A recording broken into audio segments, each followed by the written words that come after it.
तो दोस्तों स्वागत है आपका गुप्ता कोचिंग क्लासेस स्टेशन गली खेतासराय।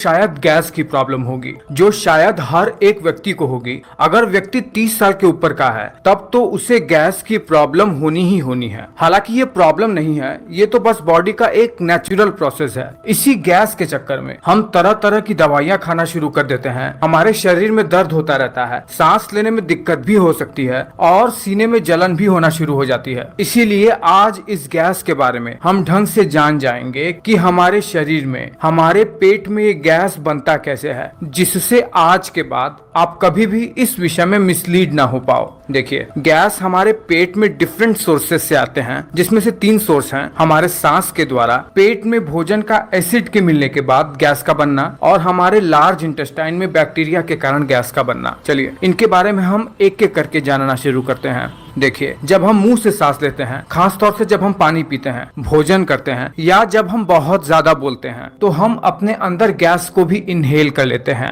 यह गैस सीधे हमारे भोजन या पानी के साथ हमारे पेट में भी चला जाता है, और इस तरीके से ये गैस सीधे हमारे भोजन या पानी के साथ हमारे पेट में भी चला जाता है। देखिए, गट में बनने वाली गैस मुख्यतः 5 प्रकार की होती है: oxygen, hydrogen, nitrogen, carbon dioxide और मीथेन। नाइट्रोजन और ऑक्सीजन हमारे सांस के जरिए पेट में आते हैं। कार्बन डाइऑक्साइड हमारे पेट में हमारे खून के डिफ्यूजन के थ्रू स्टमक में आ जाते हैं। हाइड्रोजन भोजन और पानी के पाचन से, और मीथेन बैक्टीरिया के हमारे भोजन के साथ क्रिया करने से बनता है। हालांकि और भी कुछ गैसेस हैं, लेकिन वो 1% से भी कम होती हैं, जो कि हमारे गैस में बदबू लाते हैं।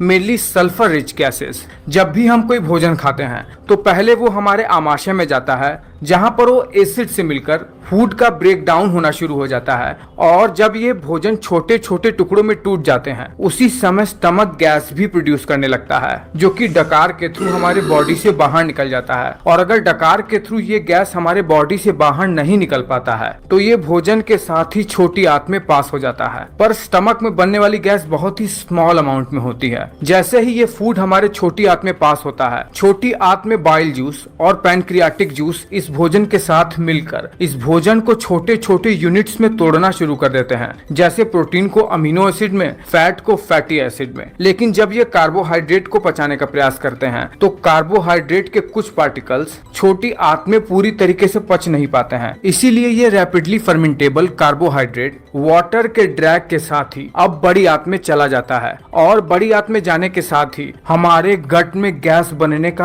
असली प्रोसेस शुरू होता है। हमारे लार्ज इंटेस्टाइन में कुछ बैक्टीरिया होते हैं जो कि हमारे हेल्थ के लिए बहुत ज्यादा आवश्यक होते हैं। इन्हें हमारे शरीर में गुड बैक्टीरिया के नाम से जाना जाता है। ये बैक्टीरिया क्या करते हैं, जैसे ही स्मॉल इंटेस्टाइन से बड़ी आंत में ये कार्बोहाइड्रेट आते हैं, ये इस कार्बोहाइड्रेट को फर्मेंट करना शुरू कर देते हैं, ताकि ये बड़ी आंत में अब्सॉर्ब हो जाए और शरीर को हमारे खाए हुए भोजन से पूरी तरीके से पोषण मिल सके। जब ये बैक्टीरिया इन कार्बोहाइड्रेट को फर्मेंट करते हैं, तब यह गैस भी प्रोड्यूस करने लगते हैं, और यही वो मेजर गैस होती है जिसे हम गैस के प्रॉब्लम के नाम से जानते हैं। यह बैक्टीरिया हमारे हेल्थ के लिए बहुत ज्यादा जरूरी होते हैं। यह विटामिन बी और विटामिन के का निर्माण हमारे कोलन में करते हैं। जब बैक्टीरिया द्वारा प्रोड्यूस की हुई यही गैस हमारी बड़ी आंत में बहुत ज्यादा मात्रा में हो जाती है, और हमारे खाए हुए भोजन से पानी भी हमारी बड़ी आंत में इकट्ठा हो जाता है, तो ये हमारी बड़ी आंत को फुला देते हैं। और यही फूला हुआ लार्ज इंटेस्टाइन हमें पेट में दर्द सा महसूस करवाता है, या हमें इरिटेशन सा महसूस करवाता है। लार्ज इंटेस्टाइन में बनी हुई यही गैस हमारे एनस से बाहर निकल जाती है, जिसे हम फ्लैटुलेंस के नाम से जानते हैं, या हिंदी में अपान वायु। और आमाशय में बनने वाली गैस डकार के थ्रू हमारे शरीर से बाहर निकल जाती है।